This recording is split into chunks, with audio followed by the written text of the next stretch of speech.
Good morning and welcome to Bloomberg Quint, India's first digital live streaming business news service. I'm Neeraj Shah and you are watching Indian Open. And to all our female audience out there, wishing you all a very, very happy Women's Day. Let's go straight to the headlines at this hour. The ECB joins the ranks of other central banks in cutting growth forecast, announces a fresh round of monetary stimulus. Wipro promoter Azim Premji's philanthropic trust will sell up to 0.44% in Wipro via block deals. That is a Bloomberg Quint exclusive. Arvind Group's third arm, Arvind Fashions, makes its debut on the bourses today. Sonia and Rahul Gandhi are on the first list of the 15 candidates named by the Congress to contest the Lok Sabha polls. No mention of Priyanka Gandhi. As yet, I might add. Nevertheless, let's take a look at the trade setup for the morning. It doesn't look to be a very pretty picture because the world markets came off in the session last night. So Dow slid about 200 points. It's now a 4-day drop, which is the worst 4-day performance in the year thus far. And I think across the world, slowdown pangs are now loud and clear. The European stocks closed lower after ECB trimmed the growth forecast as well.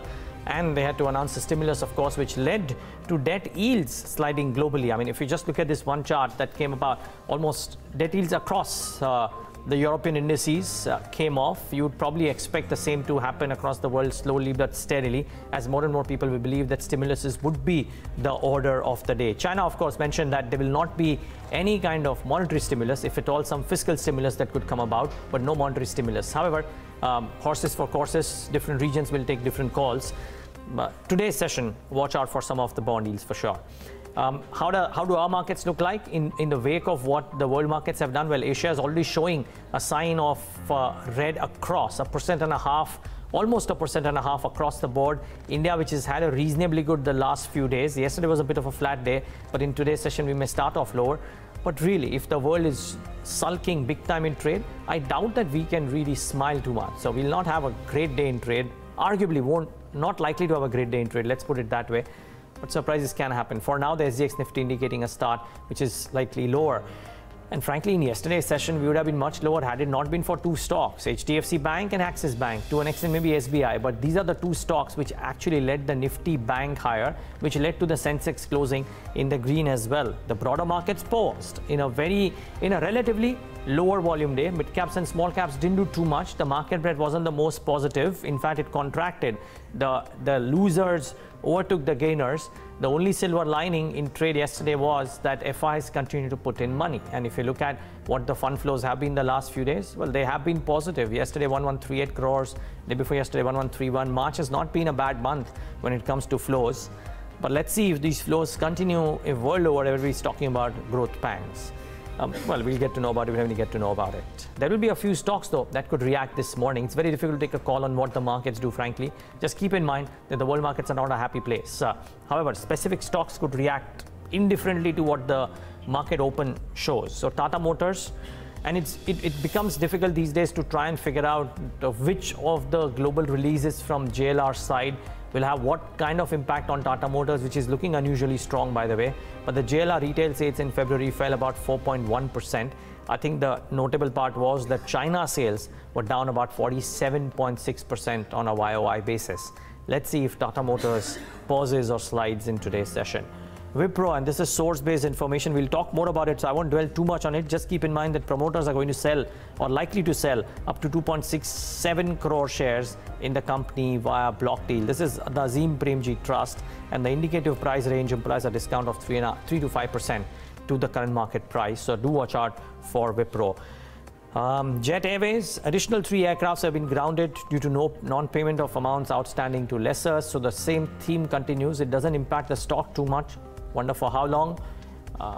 But coffee table conversations are all about whether Jet Airways is sliding in a swifter way than what people earlier anticipated. Let's see if the stock manages to hold out.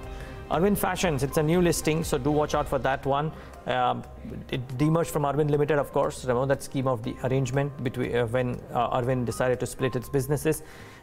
According to brokerages, the implied fair value averages at about 1,500 rupees per share. So do watch out for Arvind Fashion. We'll of course speak about it about 9:45 when the price becomes known, discovery price becomes known, but brokerages estimate an average of the brokerages seems to be around 1,500 rupees per share.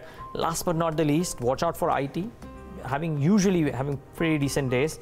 But the interesting bit is Goldman Sachs has gone out and downgraded HCL Technologies, which is amongst the cheaper top tier IT names, to a neutral. But the price target has been cut to 907 from 958. So do watch out for this one as well. And of course, we'll watch out for Bharti Airtel, a couple of other brokerage notes around that stock as well. So that remains in focus. However, let's tell you what's lined up on First Word today. ECB moves to stem the slowdown in the European economy. Bloomberg's Kathleen Hayes will tell us about the stimulus measures and the impact that it's had on the yields across. Selective bets pay off for some money managers in February. Sajid Mangat will tell us how the portfolio managers have performed. Azim Premji looks to cut some stake held in Wipro through his trust. Yatin Mota will join us with what's on the block. Aluminum producers are not worried about prices on LME. Nikki Mirchandani will tell us why. And then Yatin will be back with the estimated fair value of Arvind Fashions that will list on the exchanges today. Start off with the big news yesterday. The European Central Bank delivered a fresh round of monetary stimulus in a bid to shore up the weakening economy. ECB expects economic growth in the Eurozone area to slow down to 1.1% this year, marking the sharpest cut in forecasts in 4 years. Kathleen Hayes reports. A lot of people in front of them, a lot of central banks around the world heading in that direction. Bloomberg News had spoken to officials yesterday before the ECB meeting and found out that they were definitely looking at cutting their forecasts. I don't think people expected exactly what they got. And it does seem to put Mario Draghi now at the lead dove in this pack around the world. They cut their GDP forecast for this year from 1.1% from 1.6%. They're going to do another round of targeted bank lending to help consumers, to help businesses. And they're going to keep their rates at record lows beyond the end of this year. Previously, they thought they might be hiking by the autumn. Now, here's what the key sentence explaining why they're doing this. The persistence of uncertainties related to geopolitical factors, the threat of protectionism, and vulnerabilities in emerging markets appears to be leaving marks on economic sentiment. The risks surrounding the euro area growth outlook are still to the downside. When Mario Draghi explained it more in his own words at the press conference after the meeting, here's what he said. You just do what you think is right. You temper, however, what you're doing with the consideration there is uncertainty. So in other words, in a dark room, you move with tiny steps. You don't run, but you do move. A couple of things to take note of. First of all, the ECB is now being forced to do more bank lending, more stimulus, just 3 months after it ended its bond purchase program. Isn't that ironic? And Bloomberg Economics saying, these new measures really don't add much stimulus. This bank lending is at less favorable terms than the two previous rounds. And finally, Bloomberg News, another scoop today saying some of the ECB officials they spoke to off the record are doubtful that the economic outlook is as positive as the consensus that it's going to rebound in the second half of the year. They're still worried about the downside risks. Well, so that's as far as ECB goes. And as I said, difficult to figure out what the exact impact on the world yields across the board will necessarily be. But yields did come off, and let's wait and watch what's happened, if anything happens, and in the emerging market yields as well this morning. We'll get to know about India at about 9 a.m. Portfolio managers have had a harrowing time of late, and while the average return remained negative last month, at least some of them managed to stem the flow, shows data released by the market regulator. Sajid Mangat has now made it a habit of mapping what these portfolio managers are doing, takes us through the details that he's dug out. And Sajid, it's at least not as bad as January, when I remember you saying that only 2 portfolio managers managed to get positive returns for their clients. So something's changed. Yes, yeah, I think February has been a little better month for all portfolio managers. They have been able to recoup some of the losses in February, and primarily because you saw some kind of bounce happening in select mid-cap stocks and some thematics sectors working, like sugar or even in the BFSI space we have seen NBFC bouncing back, and that's we could gauge that with the kind of FI flows also which were coming into Feb, and which sector-wise allocation is available at SEBI. So we saw that kind of bounce back happening, and that saw nearly 21 of the 50 which we track coming in positive returns, and that's heartening in the sense while in the mutual fund space we are going to see some kind of equity outflows. Here we seem to have seen some kind of equity inflows coming into PMS in February. Now we don't have exact inflows and outflows that go into PMS, but based on the AUMs which are published, we calculate for 50. The 50 account for nearly 85 to 90% of the total PMS industry. That AUM has gone up by nearly 2,000 odd crores from January to February. Quite a bit of it is because of the returns which may have come in, and so the asset valuation going up. But there is some bit of new funds also coming into it, especially to the top PMS fund managers, who have given decent amount of return in February. Okay, what are the numbers looking like? Okay, so the 50 fund managers account for nearly 1.03 lakh crores. That's 85 to 90% of the total PMS industry. On an average, we saw February giving a negative return of 0.5%. Now you compare that to January, where the average was negative 3.1%. That's a good comeback for the industry. But you still have divergence within the PMS, because while the top guy may have got a return of positive 5%, the bottom has also got a negative return of minus 5%. So there is still people who are stuck in some of the mid caps and not able to come out of it. So it is cherry picking or a selective picking which is driving returns for them. And for many of them, it's if you compare it with the benchmark indices in the month of February, you had the Sensex, which gave a negative return of 1%. You had Nifty, which gave a negative. Nifty Midcap, about 1% lower. Yeah, Nifty Midcap was 1% lower. Nifty Midcap was also 1% lower. The broader index was also 0.5% lower, and Nifty was 0.3% lower. But year to date, both have a negative return of 0.6% or Nifty and Sensex both. So there has been negative return in, and compared to if you take it year to date, it is still underperforming the benchmark indices on an average for the entire fund managers. So that theme continues actually. Okay, interesting. Now, before keep in mind, viewers, that the month-on-month comparison may not necessarily be the right way to look at these schemes. We don't mean to say that, but it's important to have a check on what some of these marquee names are doing. And Sajid, how have some of the well-known names performed in the month of February? Or maybe you want to give me what the best and the worst performing fund managers are in the month of February. So, to be fair, what we have done is that we are tracking month-on-month returns, and we're also looking at year-to-date, 12-month trailing and 6 months trailing for each of the fund managers. Because tomorrow, if to even out the entire performance, it's a fair thing to do that we have to give 12 months and 6 months. So it's a rolling 12 months and 6 months which we have considered. So it gives you a good amount of return. For the month of February, if you look at the performers, Basant Maheshwari's fund has done the best. They had a return of positive 4.72%, followed by Inam, which is 4%, and Anvil Wealth, which is 2.45%, and Karma, which is 2.2%. So these are the top 4 or 5 funds which have done better in the month of February. If you look at some of the worst performers, Care Portfolio Managers was the worst with 5.5% negative return, followed by Old Bridge Capital 3.85%, Value Quest 3.65%, and Equitas 3.61%. Even DHL Pramerica had a negative return of 3.51%, and but they may be seeing outflows as well, but returns have been negative for them. From IIFL Wealth Management, that fund also saw nearly negative return of 3.15% in that one. So yeah, the mid-cap impact is still going on, hangover is still going on for many of the funds. We have only seen selective mid-caps coming back, bouncing from the 52-week lows. And in many cases, we have seen many of them going up to 30–40% from the 52-week lows. But it's not a broad rally which has happened in the market.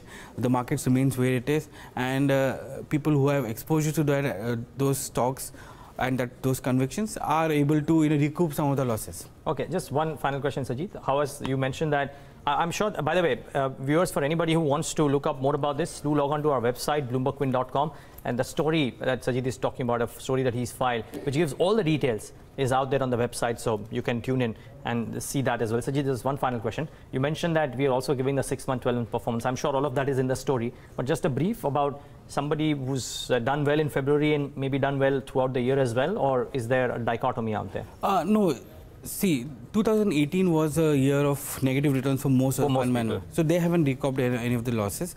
From a 12-month period, you had only the Sensex and Nifty, which was in positive, but many of them, all the PMS for a 12-month period were negative. Yeah, except 2 or 3. I think we did a show with them. Yeah, we did a show with them, a marginal one, but on an average, it all right. was negative. So right.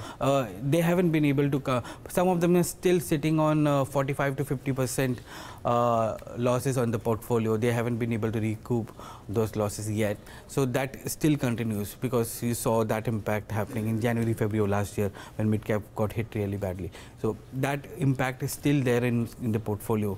But on a 12-month trailing basis, yes, the highest negative could be somewhere around 37–40% negative return, which is still continuing in some of the funds. Okay, great. Sajid, thanks for putting this into perspective. And as I said, do log on to the website and try and learn more about this story as well. Moving on, billionaire Azim Premji is looking to sell up to 0.44% stake in his own company, Wipro. And the philanthropist will sell this stake currently held by his trust, but the entire stake will not be put out in one go and has a green shoe option as well. Yatin is here with those exclusive details. Yatin, good morning. What are you learning? Good morning, Neeraj. What we are gathering from sources at this point in time, and 2 sources familiar to the development told Bloomberg Quint on the condition of anonymity, that Wipro founders, Azim Premji, via his holding company or a holding trust, which is Azim Premji Trust, is looking to sell up to 0.44% stake, which is close to 0.5% stake in the company. Of course, it has an option of green shoe, including in the 0.44. The base offer size is nearly 0.29% equity. So in all, promoters are looking to sell up to 2.67 crore shares via block deal, and the price range that they have indicated to the institutional investors is in the range of 255 to 261 rupees per share. This probably implies a discount of nearly 3 to 5% to the closing price of Thursday. So at this point in time, we are gathering that the demand is good. Probably the entire 0.44% stake would change hand on the stock exchanges today, as per the sources. Let's see, at what price point really does the block trade happen, because the shares are trading at 52-week highs, record highs, and after hitting those record highs somewhere in end of February, we have seen the shares correct, 5–7%. But shares are clearly at record highs at which the promoters are looking to monetize their stake. Okay, Yatin, thanks for putting that into perspective. We'll of course get Yatin back with one more piece of news. But while we wait for that, the next important piece on First Word, aluminum. While maybe the worst performing base metal on the London Metal Exchange this year, because of trade restrictions and slowing demand from China, all of which have disrupted the market significantly. But producers of the commodity, both global and domestic, don't seem to be too worried. Why? Well, Nikki Mirchandani is standing by to tell us why. Nikki, good morning. Happy Women's Day to you. Thanks a bunch for that. LME aluminium as such for the last 3 months has been the worst performing commodity overall in the base metal basket. But having said that, it's also in the last 3 months one of the commodities which has fetched negative returns. Now, slew of factors, as you mentioned, trade war, the China slowdown that we have, the US impositions, all of that are actually weighed down on the commodity, which in turn has led to a disappointing performance coming in on LME aluminium, which on 3 months basis has fetched a negative return of around 3.5%, and on YTD basis is the worst performing commodity with returns of mere 1% as compared to 8 to 9% seen by the other base metal commodities. But what encouraging is what offers solace to right now the domestic producers? Well, Rusal came up with the numbers yesterday where it had a very encouraging commentary. It suggested that the demand is expected to recover for aluminium given the kind of trade wars, and particularly after the trade wars and supply shocks of late 2018. It expects the global aluminium demand to rise as much as 3.5%, 3.7% to be precise, in this year as compared to the growth of 3.6% that we saw in the previous year. And it said that the market outside China is expected to be in deficit situation, which augurs well for aluminium commodity. Also, we had a MySteel report which suggested that the Chinese smelters have been shutting down their production or at least halting their operation for the time being because the realization is far lower as compared to the cost of production. Realization is to the tune of around 13,540 per ton as compared to 13,900 per ton. So clearly you can see the loss that is mounting up for these Chinese smelters right now. Also, we spoke to Hindalco's managing director Satish Pai some time back, and he suggested that he doesn't see any kind of downside for LME aluminium going forward. At this point of time, he suggested even on conservative basis, he expects the aluminium commodity to hover, the prices to hover around that 1,800 to 2,000 level. And in case of the trade war resolve, he expects them to shoot up to 2,000, 2,200 kind of. And even if we were supposed to look at the valuations of these companies, 8 to 13% is what the downtick is on YTD basis, but then the valuations seem to be quite attractive, 35 to 40% discount as compared to their long-term averages. And what Bloomberg consensus typically has to say on all these three stocks, it suggested a 25 to 33% kind of upside, with the buying rating being the highest for Nalco, which is at 100%. All the 10 analysts have suggested a buy, and the least for Vedanta at 48% because the company has its own issue in terms of the corporate governance or the shutdown of the copper smelter plant. So that's weighing probably on Vedanta for now. Nikki, thanks so much for putting that into perspective. So that's the, well, a few reasons why the aluminum producers at least don't seem to be worried with all, while aluminum by itself is fairly volatile on the LME. The last piece on, and of course the story around this on the website too. The last piece on First Word, on which the story is on the website as well, which is on the new listing. So after the three-way demerger of Arvind Limited, its fashion arm will list on the bourses today. So what part of the business does Arvind Fashions house, and how do its financials and valuations stack up? Yatin Mota is back with all that you need to know about the company. Yatin. Well, Neeraj, this was a company which came out of the Arvind Limited and also the engineering arm came out of the Arvind Limited. So now we have Arvind Fashions, which is all set to list on the stock exchanges today. The scheme of arrangement was that you receive one share of Arvind Fashions for every 5 shares held in Arvind Limited, and more importantly, before the demerger happened, a 10% stake was sold to multiples PE, so the entire equity base was slightly higher for Arvind Fashions. Now you look at Arvind Fashion, what does the company do? It's a brand powerhouse. They have nearly 1,300 stores in 180 cities as of FY18. And more importantly, you look at the brands that they have at this point in time, US Polo, Arrow, Tommy, CK, and also in the branded retail stores, they have things like Unlimited, Sephora, and Gap. So, these are the few things that the company does. The brands business is growing very, very strong as far as Arvind Fashions is concerned, and that is reflective of the revenue contribution in FY18, wherein nearly 61% of their sales came in from the power brand segment. Talking about the financials, category-wise, the power brand segment posted EBITDA of close to 12.1 crores. This is on the back of a 9-month FY19 calculation that we are doing at this point in time. So these are the figures for the 9-month basis. However, if you look at the specialty retail and emerging brands business, there the EBITDA was slightly lower or probably negative in the 9-month ended FY19 so far.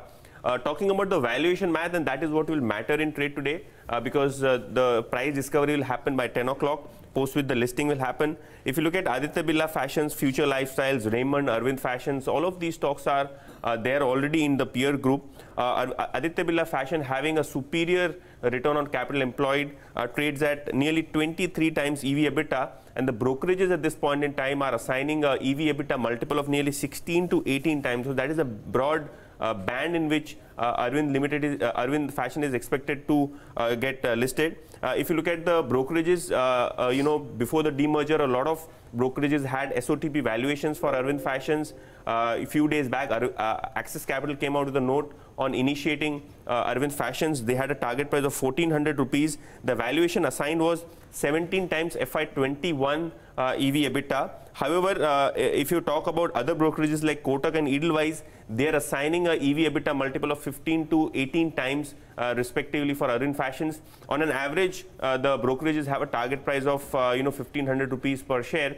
However, if you talk about the listing today, the market expectation of the dealer pulse is that 1,100 to 1,200 is the base case price that most of the players are expecting the Arvind Fashion listing to be at, because these are 1 year forward targets that I'm talking about. So on a fair basis, 1,100 to 1,200 is the kind of base price listing that the dealers are working at this point in time. What would the PE be at those levels? Because I just look at the relative valuation, Yatin, that is there with us. AB Fashion, superior EV EBITDA, P multiples 55, 56 times, but with the 16 to 18 times EV EBITDA for Arvind Fashions, the price earnings multiple is 73. At what price? Yeah, so clearly this 73 times is based on an average 1,500 rupee target price, because probable FY20 EPS for Arvind Fashions will be 19 rupees per share.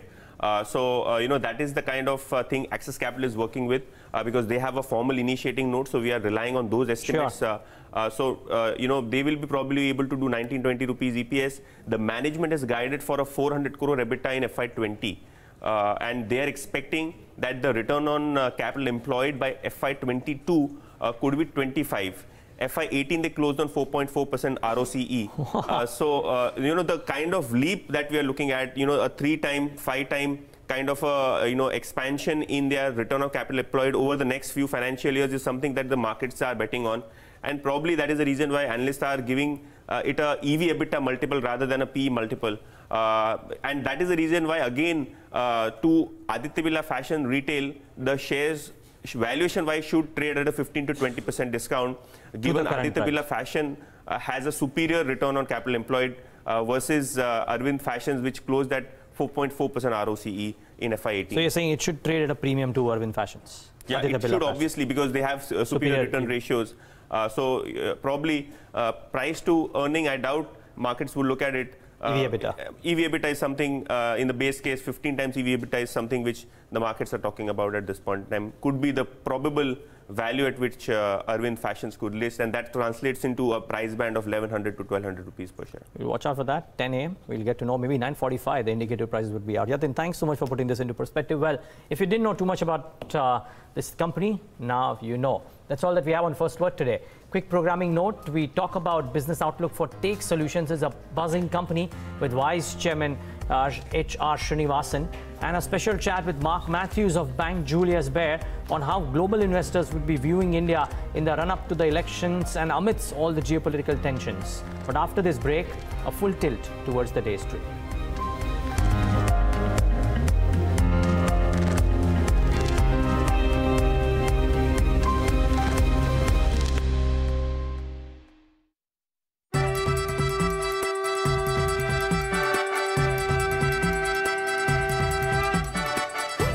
संगी सुनामिका रोनी बाबू ददासिया चारों कोती सुन बिहान हरिहर खेत भरे कलिहान गद का कैसे करो बखान छत्तीसगढ़ मां बसे परान छत्तीसगढ़ मां बसे परान।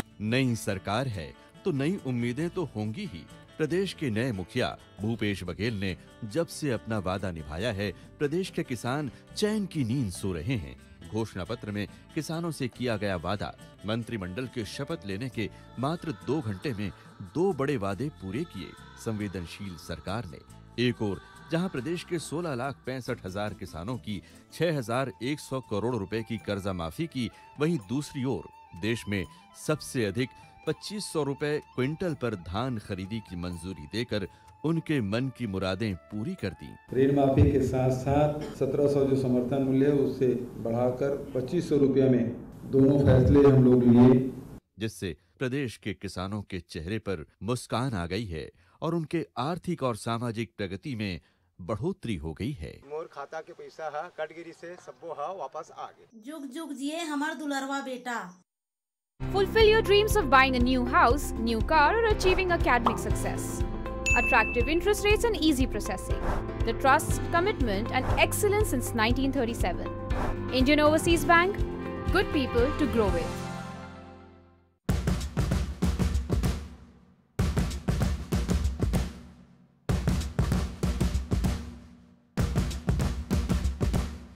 Sports science is the science of performance. We look at all the variables that could give an athlete a competitive advantage in a high-performing environment. He's been a sportsman, a successful coach, a sports scientist, a motivational speaker, a monk, and an entrepreneur. How we navigate our body with physical, nutritional, emotional, spiritual health. That is what I teach people. Where to find balance, how to find balance, and the quest of finding balance more than anything else. Watch his exceptional story, Pursuits by Skoda, only on Bloomberg Quint.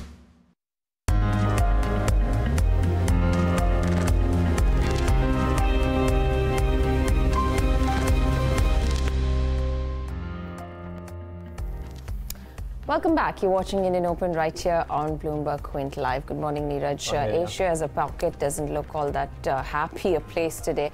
Though SGX is not doing badly, while the rest of the Asian market pack following suit with what US has been doing is down 1 to 1.5% apiece. But SGX is holding pretty okay, about 0.1% under. Today is Friday, the last trading day of this truncated week. The week so far has been almost as perfect as it could be, with almost every single day of gains that we've seen.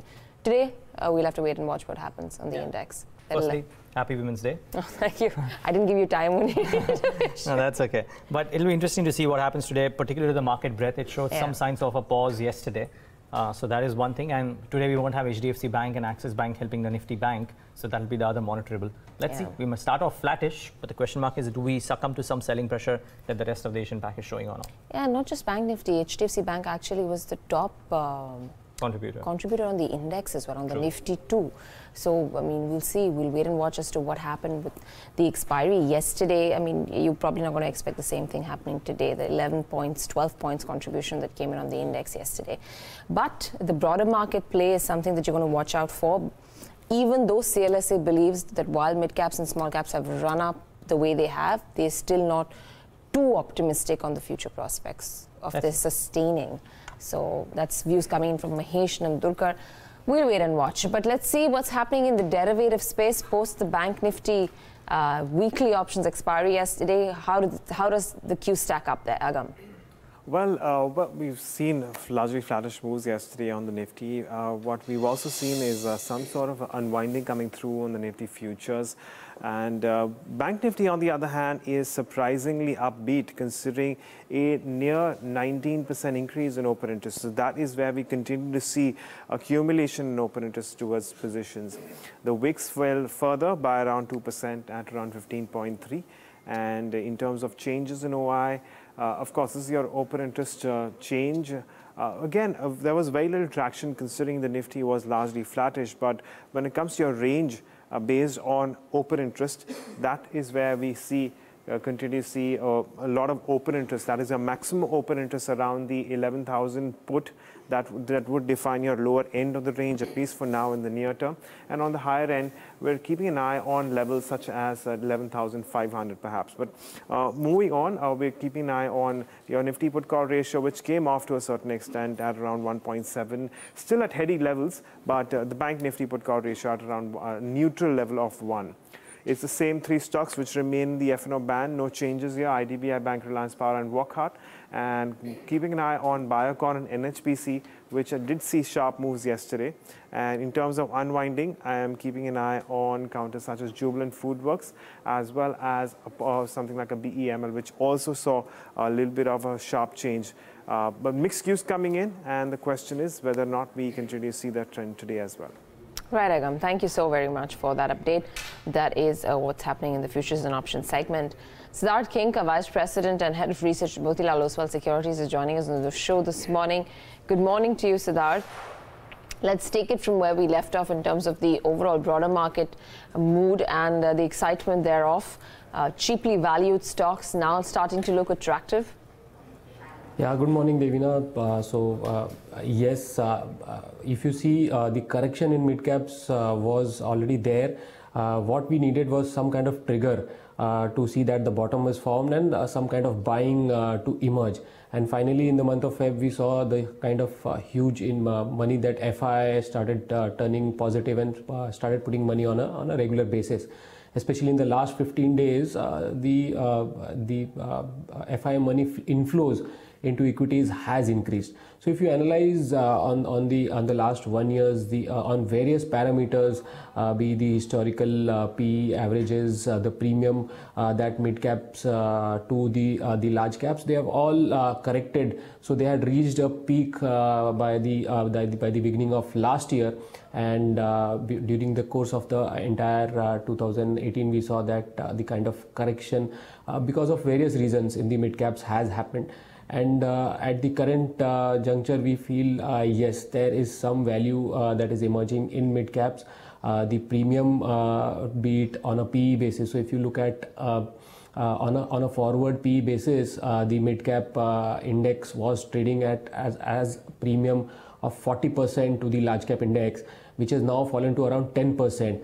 And that too looks a bit optically higher because of the PSU banks, which is there in the mid cap index, where the growth because of loss to profit looks much higher. If you look from a price to book perspective, the mid cap index price to book is still trading at a discount to the large cap index. And also on a lot of other factors, we do believe that yes, now the mid caps have reached a place where the value buying could start emerging. Right. Would you believe that that pocket could also include the PSU space and the flurry of activity out there?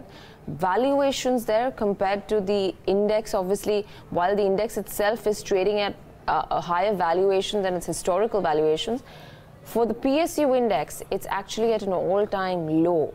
Do you see that prompting investments?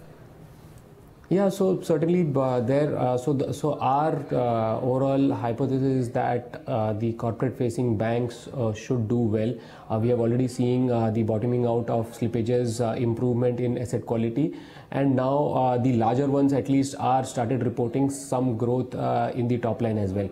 So coming specifically to the PSU index, obviously that is largely driven by the PSU banks, which has a huge weightage in the index, and that should lead to some because of the factors which I mentioned about the asset quality, and now that the government has also put in some additional capital on some of these banks. There is a effort from the government to remove a lot of these banks which were in the PCA framework.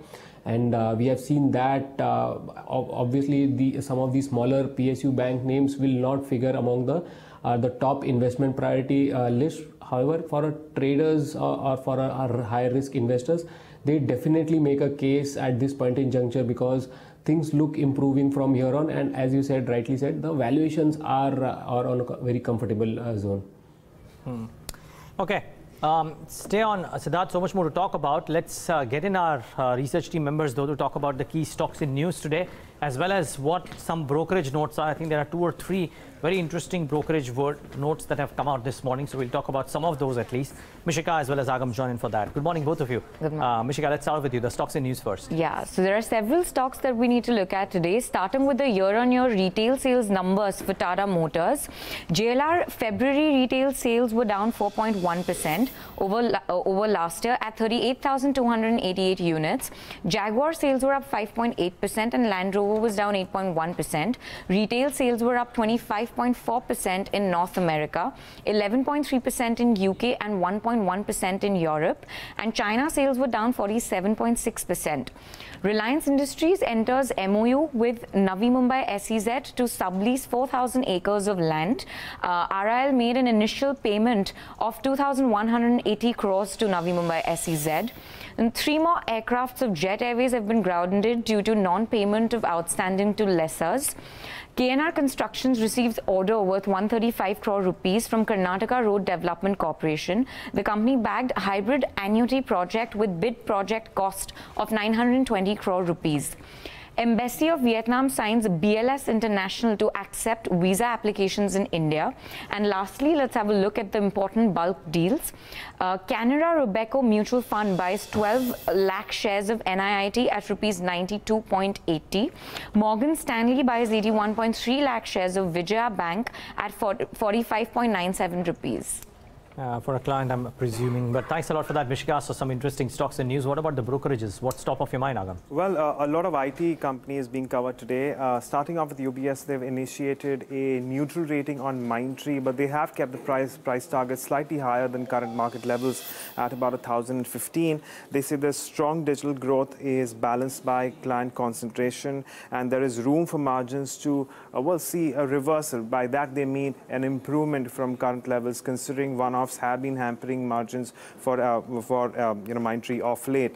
They see about 21 times price to earnings ratio for Mindtree as far as FY21 is concerned, and this is balanced risk reward ratio. Goldman Sachs, on the other hand, has downgraded HCL Technologies, cutting the price target to about 907. They see higher risks associated with the software products that the company has brought from IBM, and they say a lot of these softwares are in the latter half of the product cycle, and that is of course a concern. It could also hamper margins in the near term. But Goldman Sachs, on the other hand, upgrades TCS from neutral to a buy, and also hiking the price target to around 2,359. And this is largely on cloud deflationary impact, which is now passing, and this is seeing scale in digital projects. Also, lower attrition combined with strong execution is something that aids its margins as well going forward, and that's the reason why they've upgraded TCS. Interesting. Thanks a lot for that. Not usually that you see one of the cheapest top tier IT names getting downgraded and price target being cut. Yes, but Goldman has done that on HCL. Thanks so much, both of you. Interesting thoughts from some of the brokerages. Siddhartha, I want to come to you on Jet Airways though. Intriguing, or maybe not so much, but intriguing to me that despite more and more aircrafts getting grounded and coffee table conversations all suggesting further demise, or looking at the kind of faltering that Jet Airways is doing, the price is holding out just fine.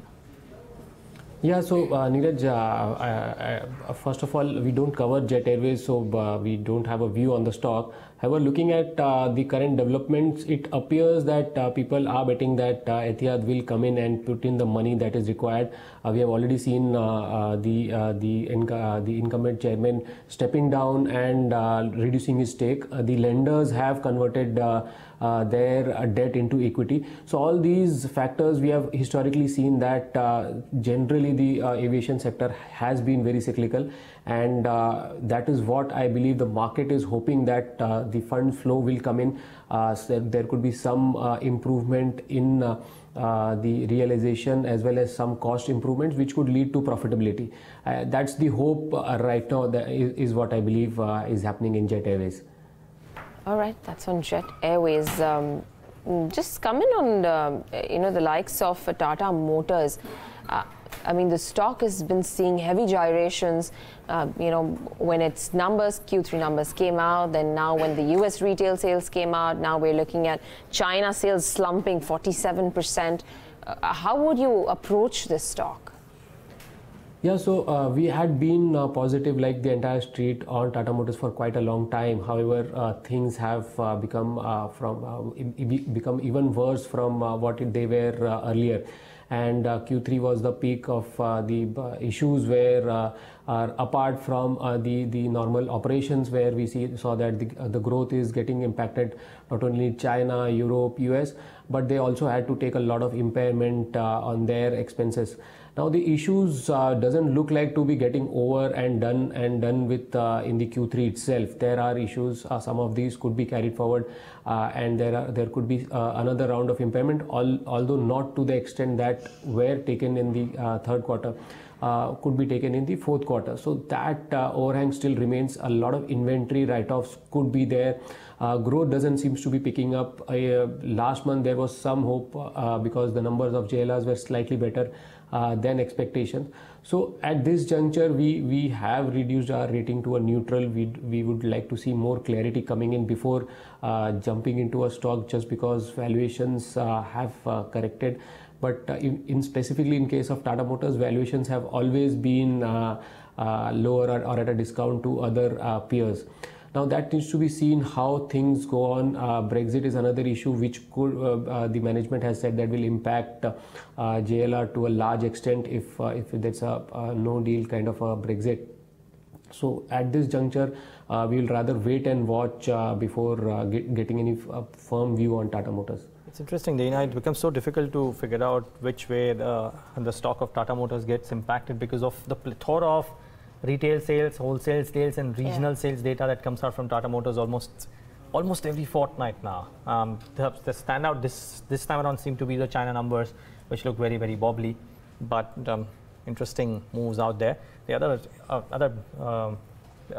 thing to monitor, not just with regard to Tata Motors, but I think to the rest of the auto pack, is the kind of bounce that some of the CV players are showing. Ashok Leyland no longer at 75, but at 92, 93, and some of the other auto anchors too are moving up. So that's the other interesting bucket to monitor today, or rather over the next few days. It was actually a very silent climb for Ashok Leyland. It got lost in the entire auto pack move on the downside because we kept talking about Ashok Leyland being at 52-week lows.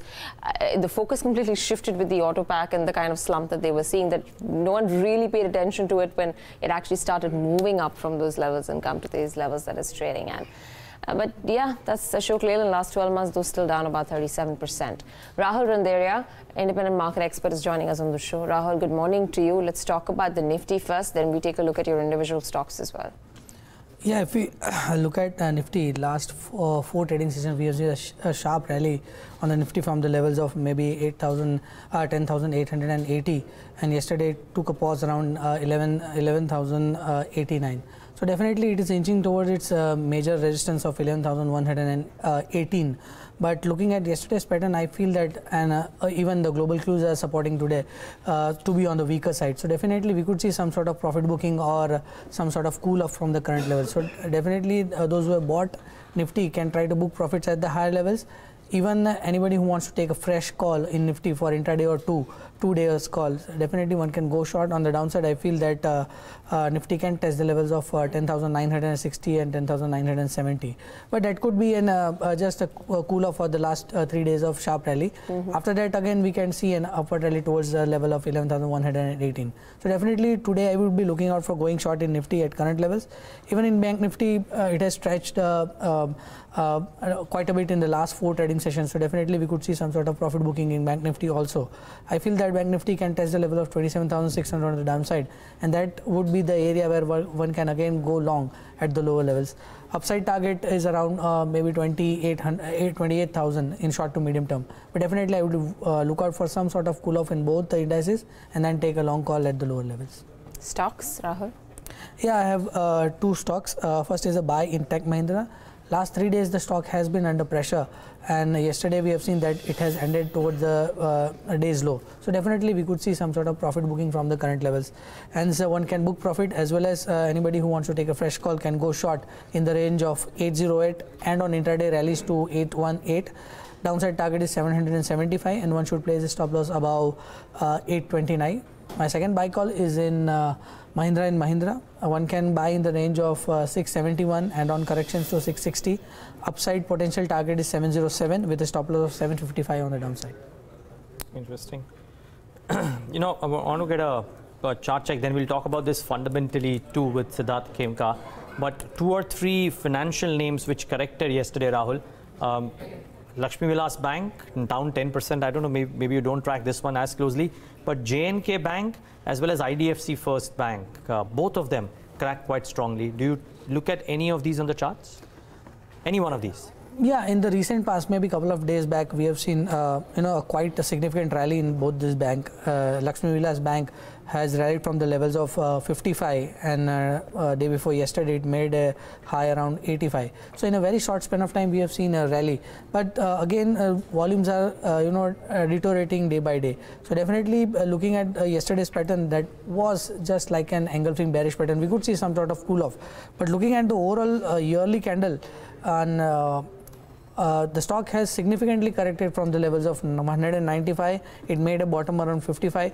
So I feel that this could be a dead cat bounce. It could consolidate at the lower levels, but again in the coming quarters we could see an upside rally. But from current juncture, I feel that again stock could cool off and settle down around the levels of 65, and that would be the area I would be looking out to enter into at the lower levels in Lakshmi Vilas Bank.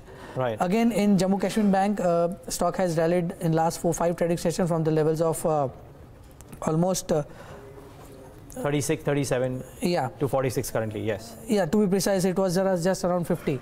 And again, yesterday we have seen that it was a bearish candle, and it has covered previous days 50% of the upside rally. So we could see some sort of cool off.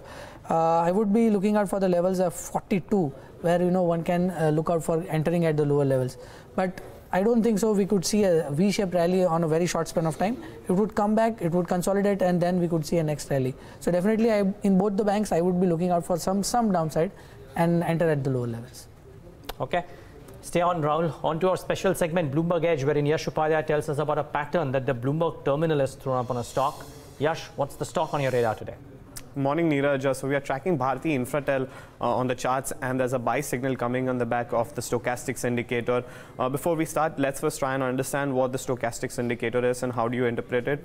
The stochastics is basically a trend following momentum oscillator. It helps measure when a price move, or helps identify when a price move is overextended by measuring the current price relative to the highest highs and lowest lows.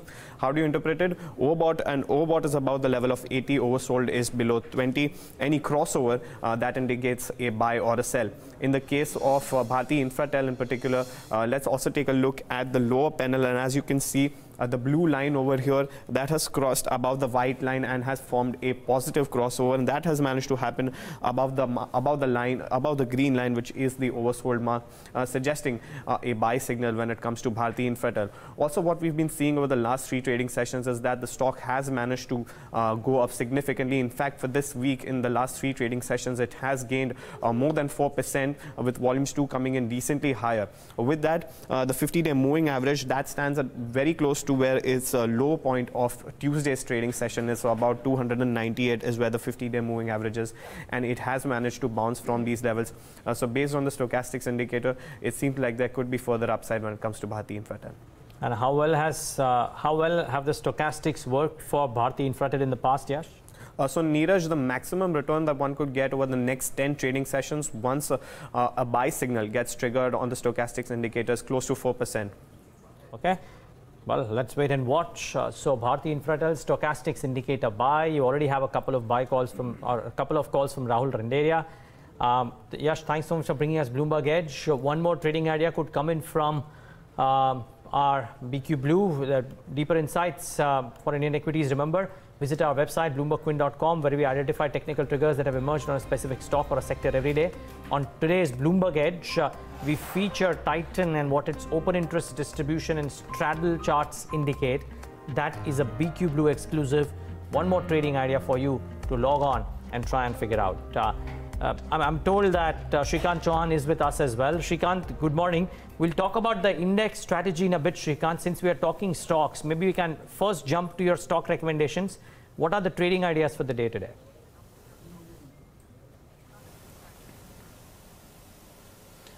Good morning, Neeraj.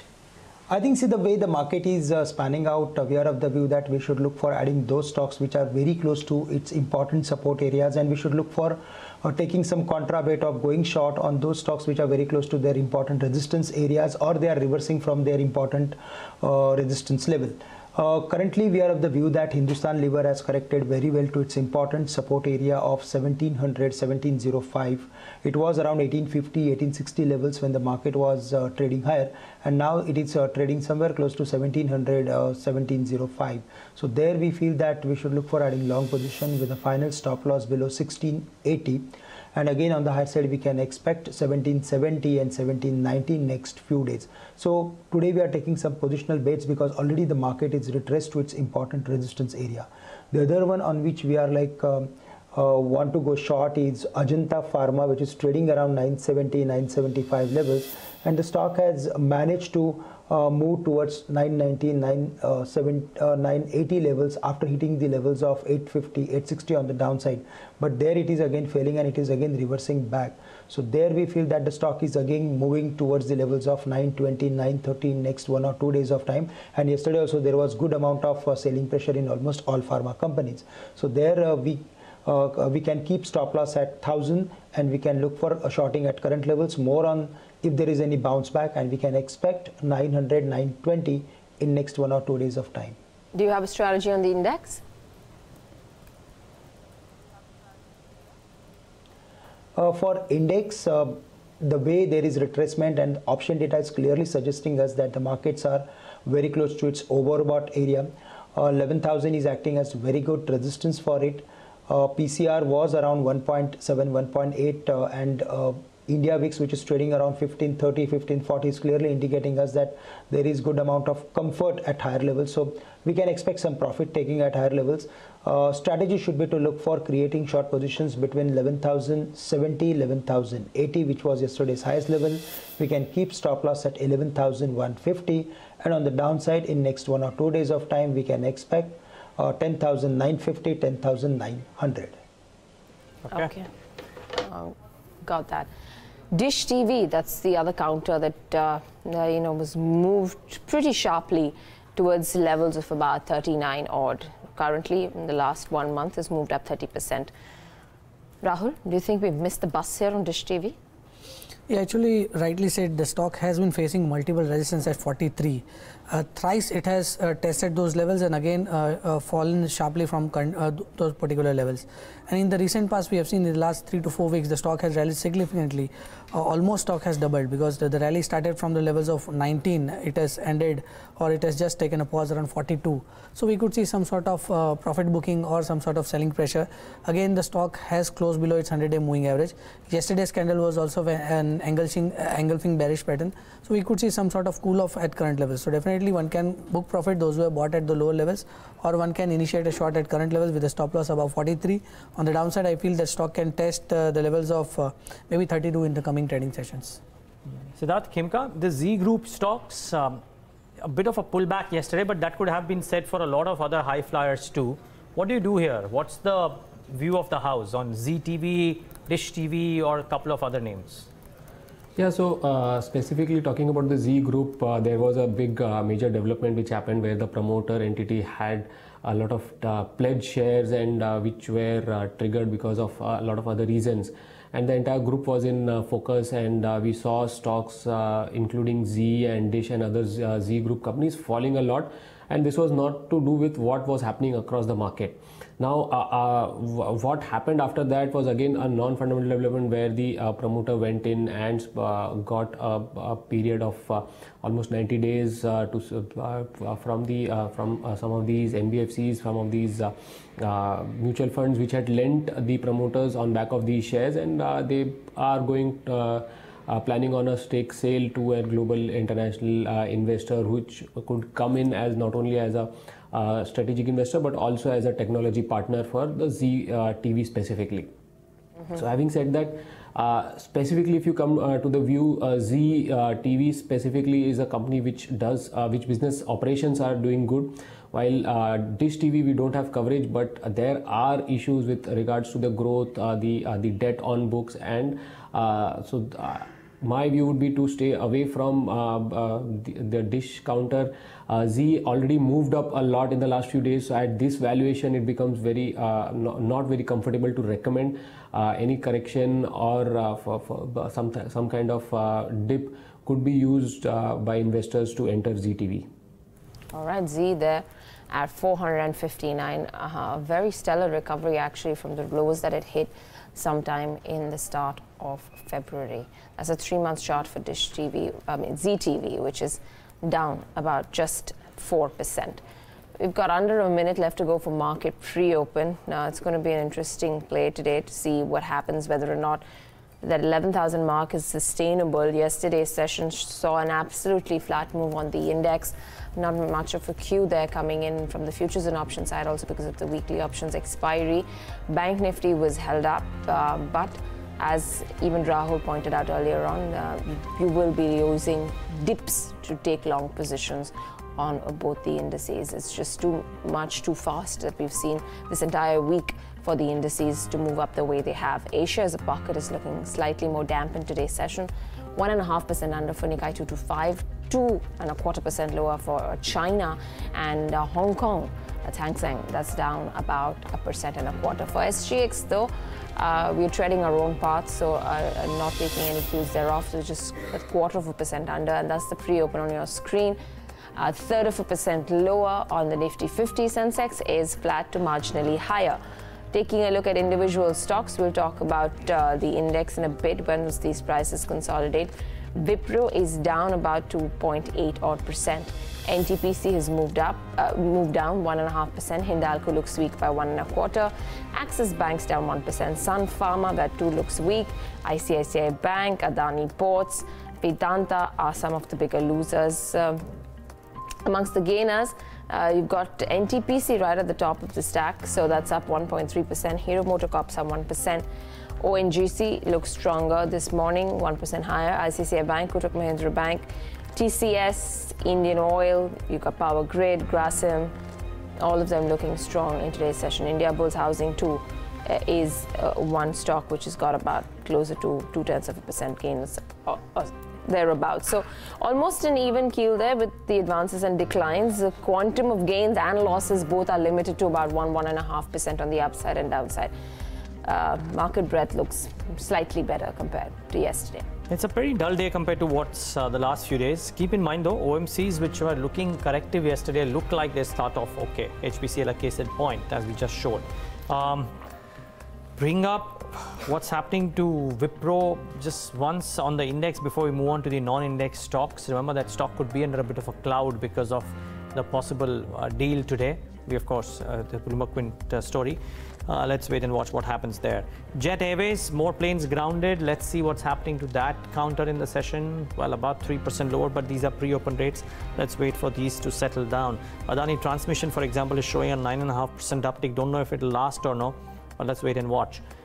There is Arvind, Welspun, and that set of stocks that we should monitor. Yesterday had a very good day in trade. All the textile names. Indocount 2 was up and about. No, Welspun India as well as Indocount.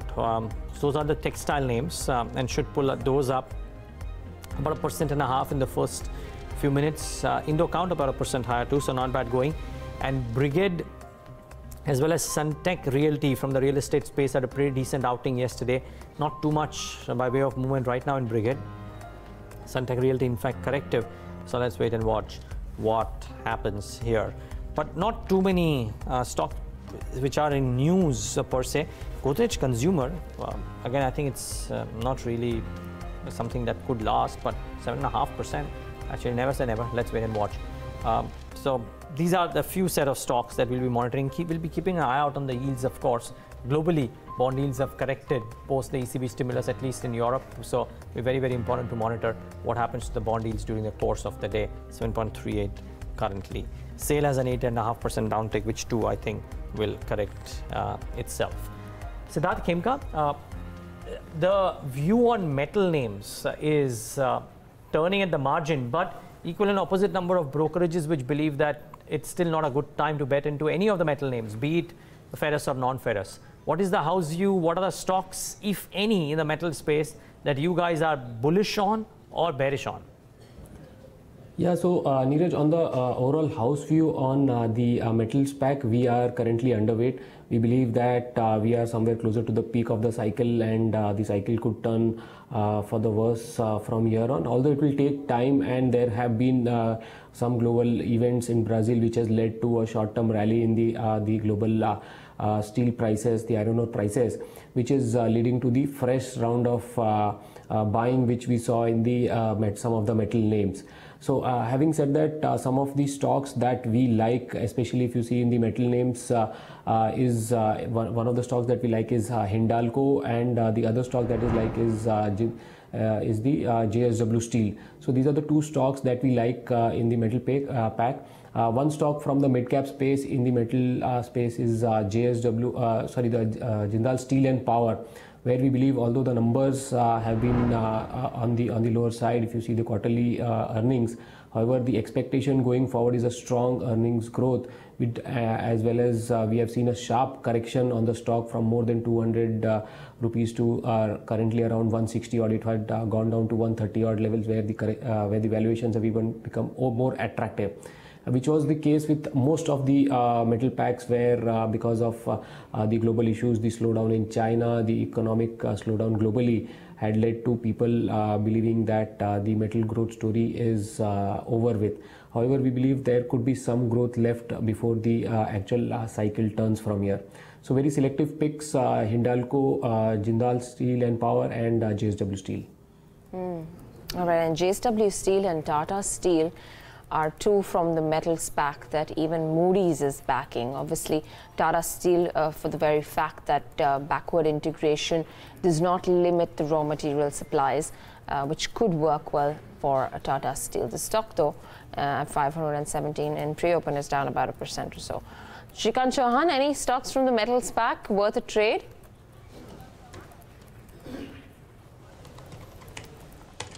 Yeah, we like Tata Steel, which is trading around some 510, 520 levels. And while looking at the overall formation of the stock, there are like number of things on which like we can talk, because the stock recovered smartly from its lower levels of 440, 450. The stock has corrected to its 50% retracement of its entire up move, which we saw from the levels of almost 150, 200 to 740, 750. So it was like a decent correction that we witnessed in Tata Steel, and after that we are seeing some specific rally along with rise in volume. But currently at current levels, I mean to say 520, 25 levels, volumes are little lesser than expectations, which is cause of concern, and because of that we are expecting mild correction in the stock. But broadly we are of the view that the stock is heading for at least 560, 565 in next few weeks, and strategy should be to look for adding long position on dips. For Vedanta also we have an equal bullish view. The stock recovered very well from its lows of 144, 145. We are of the view that the stock has seen its worst, and now it is heading for again 190, 195, where the stock has spent a lot of time when there was like a correction and it was like struggling around 200 levels.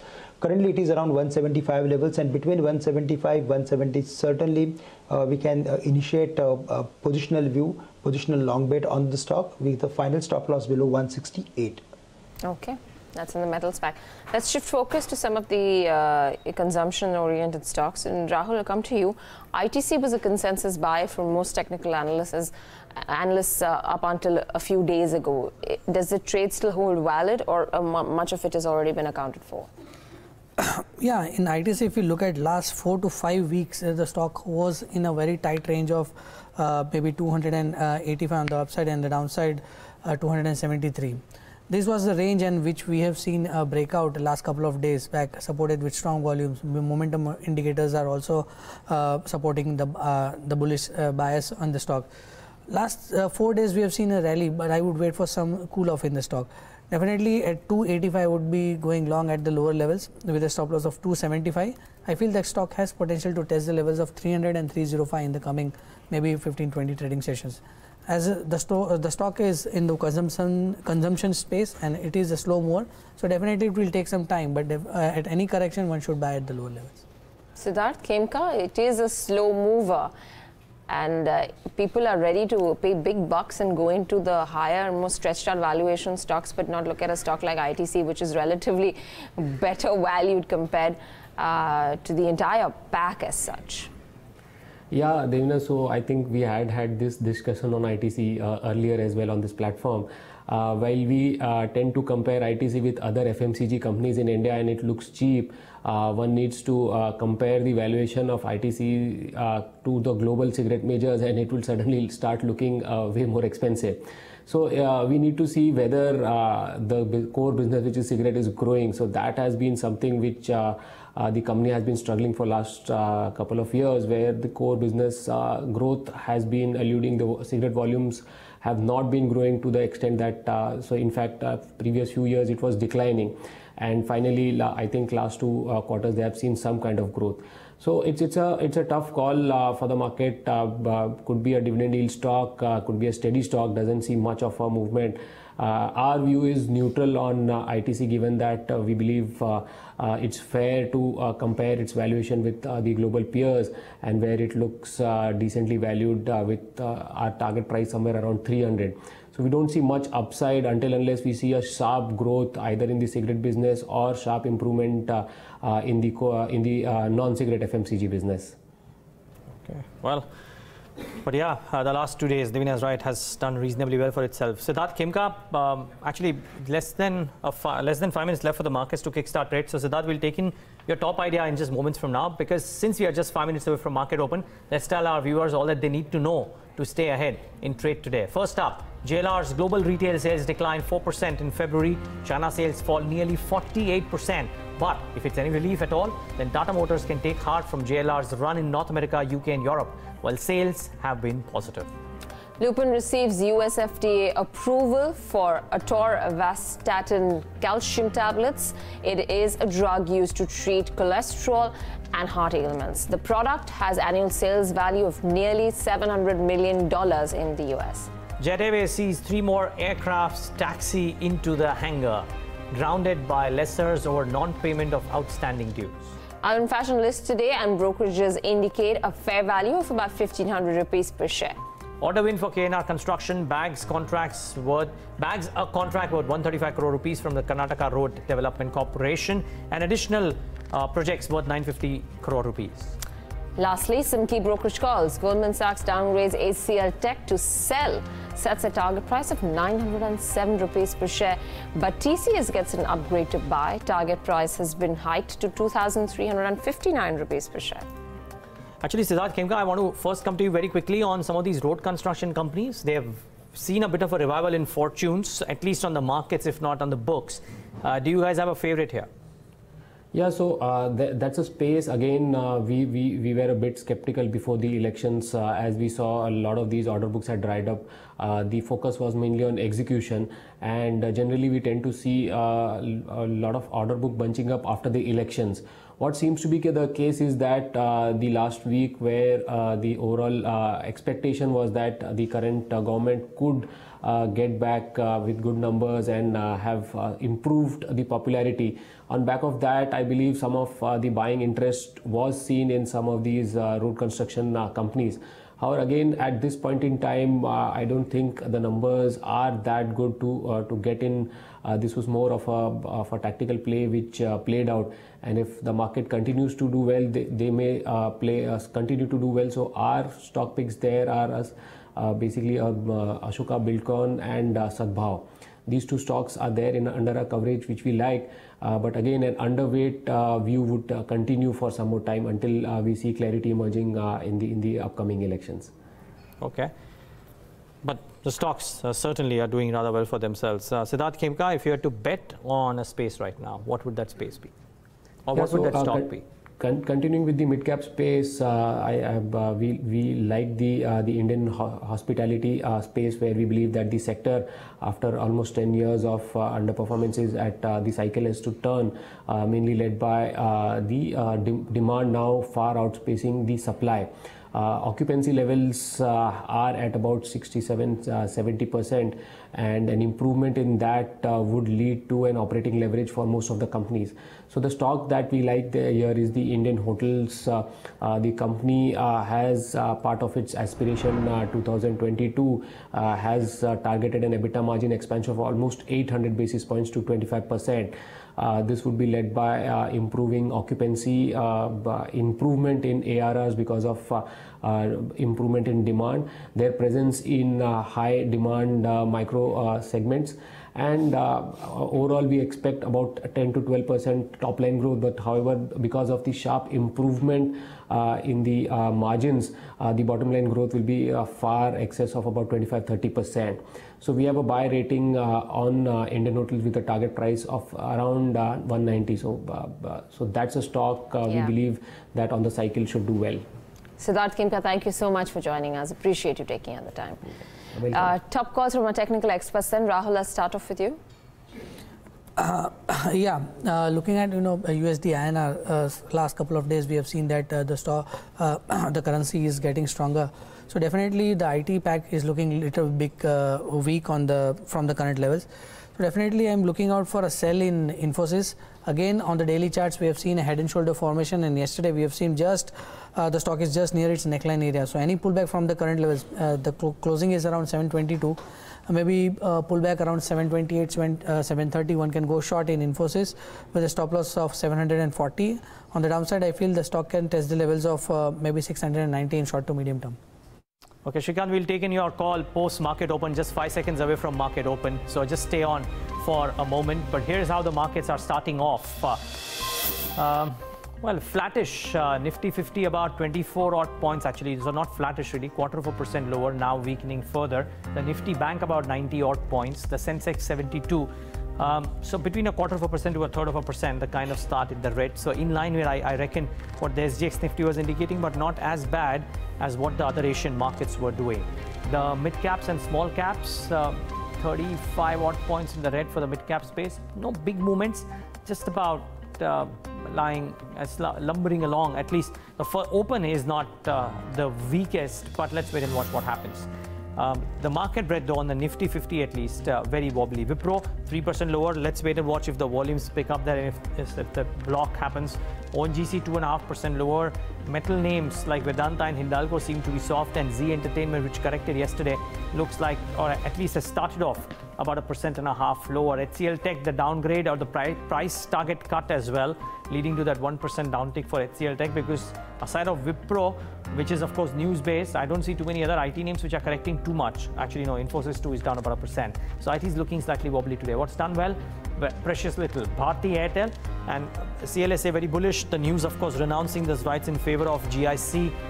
Maybe that's what working for Bharti Airtel, up about 1%. Infratel, we mentioned that it looks like looking good on the stochastic, so that stock is up about 0.5%, but aside of that, precious little on the index. What about a couple of pockets of strength or weakness? Just some trend makers and some movers.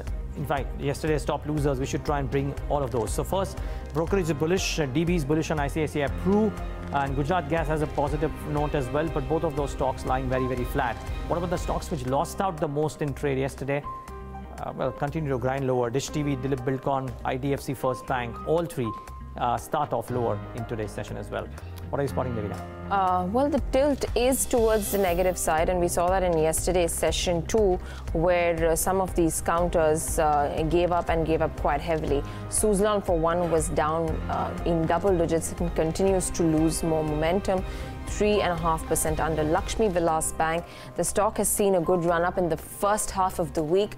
The last 2 days of the week, including today and yesterday, looks like the weakness has come back in.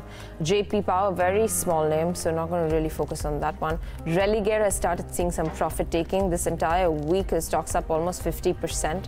Bajaj Hindustan has lost about 2.5%. Then you've got the likes of Manpas and Beverages. Yesterday, the stock was one of the top gainers, 13-14% higher, some profit taking in today's session on that counter. Hexaware is down, J&K Bank is down, Tata Motors DVR is down. You've got more losers than gainers. Dilip Buildcon, one stock which broke some key levels on the upside, saw a big move in the last 1 month of 67 to 70%. Last 2 days is starting to give up, and some profit taking on that stock. Taking a look at some of the bigger gainers then, and I think you've got a handful of them. So an eClerx for one is doing okay in the session. You've got the likes of some of the oil marketing company. Oil India for one should pull that up as well to see if that stock's doing anything in today's session. The rest of the oil marketing basket are not doing a whole lot much. Oil India is down about 0.25%. Avanti Feeds continues to do well. The stock's up 2.7%. HT Media 2.6%. Tata Coffee 2.5%. Future Retail is also doing okay. Yesterday's session saw an SJVN, NHPC, some of these PSU names doing well. So just to see what they're doing today. SJVN is up again 2% today, and NHPC 2 gains about 1%. But it's almost an even keel on the advanced decline. So no clear trend emerging, at least at the start of the day, in terms of the market breadth. Shrikant, Chouhan, firstly, your top call for the morning.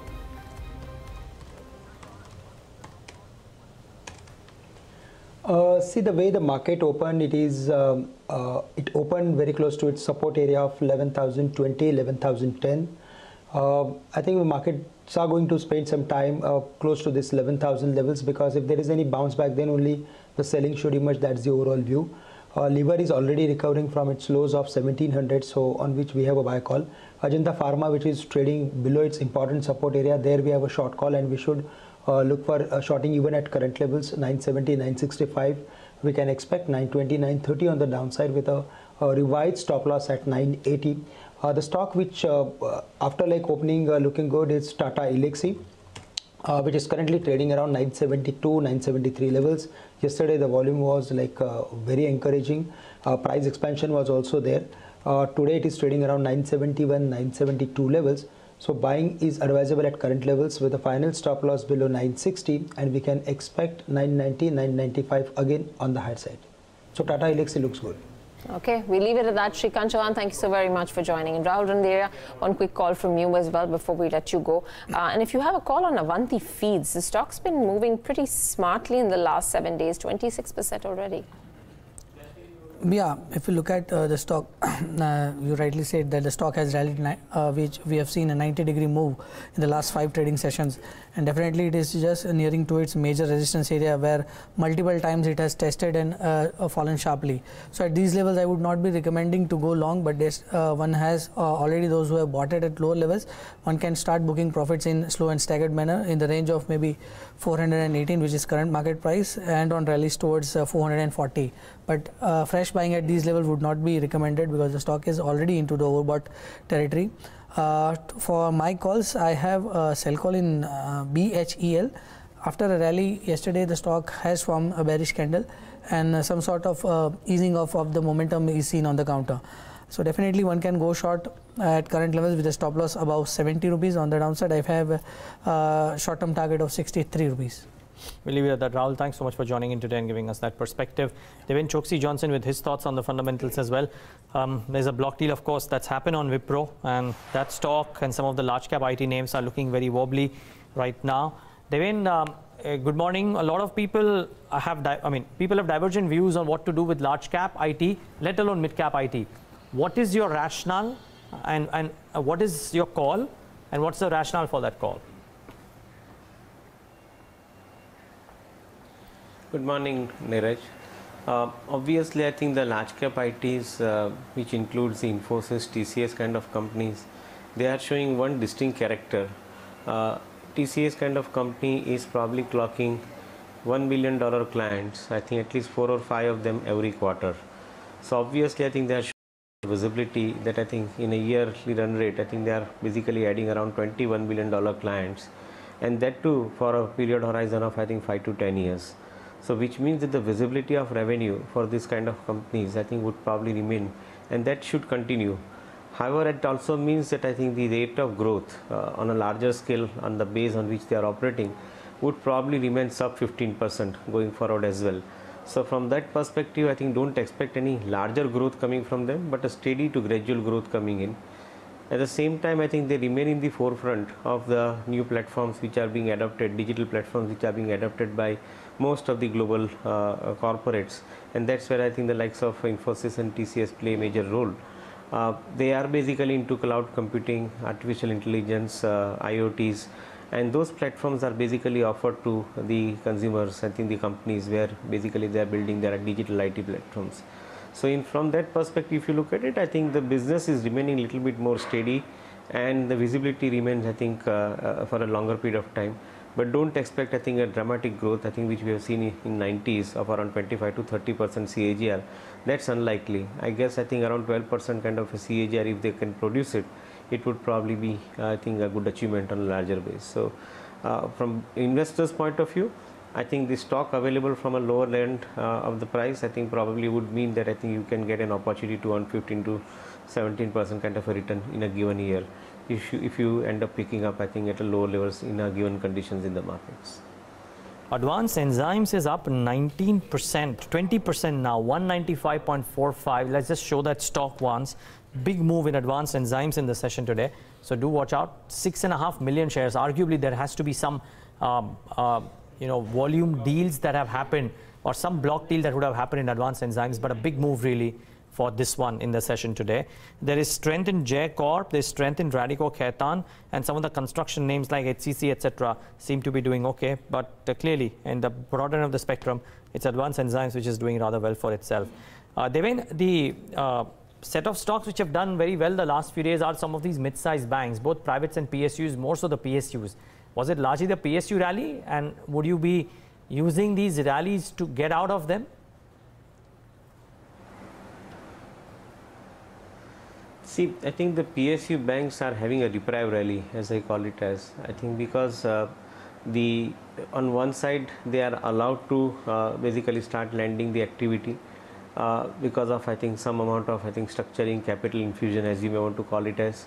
And at the same time, I think integration of some of the PSU banks have already started happening in the consolidation exercise. So from that perspective, I think I would call that as a deprived rally. Whether fundamental conditions are immediately changing for many of the PSU banks, the answer is no. In my viewpoint, I think many of the PSU banks have a relatively weak machinery for lending it to the corporates, because I think their management team do not remain stable. Most of the times, I think they keep on getting rotated from one to another areas of the work and the other banks in the PSU space. So that part is basically affecting their growth momentum. And that's where I believe that I think their ability to lend effectively on a sustainable basis to the companies to whom I think they lend is remaining relatively weak compared to the corporate banks in the private sector. So from a perspective of looking at I think the investment, I would think that the corporate banks remain relatively more favorable.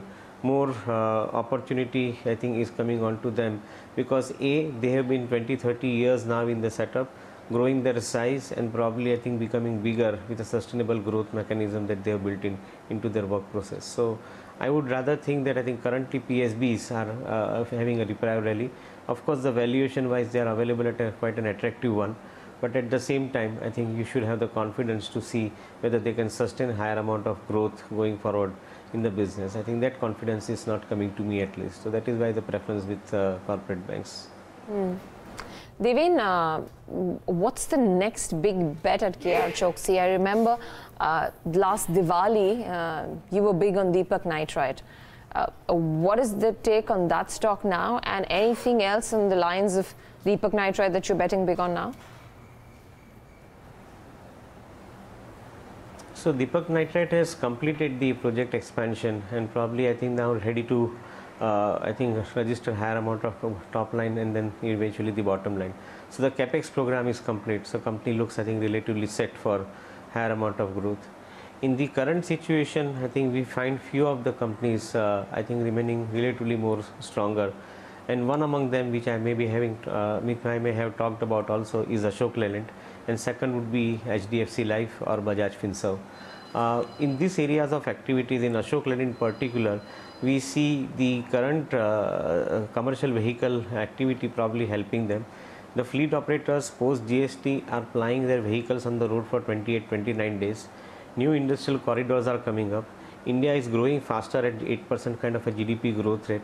So all of that would mean that higher amount of commercial activities, and in turn I think logistics, and in turn the requirement of the commercial vehicle. Other side, you are seeing this scrappage of vehicle policy, and as a result of which new demand getting generated in the near term of 3 years or 4 years. I think that is important one. And BS6 migration from BS4 is asking for higher amount of replacement vehicles. At the same time, the new vehicles which are coming into the operation, which would probably be 15 to 20% higher cost compared to the earlier one. So as a result of which, I think this is also going to be really remaining, I think, a strong area. On the top of it, if the credit cost is remaining under control, and I think the lending happens at a favorable rate, probably I think the demand for commercial vehicle will only grow. Ashok Leyland's model is more on the service side along with which they are developing, which I believe that I think is a differentiator in the entire space. So that is one company which we like.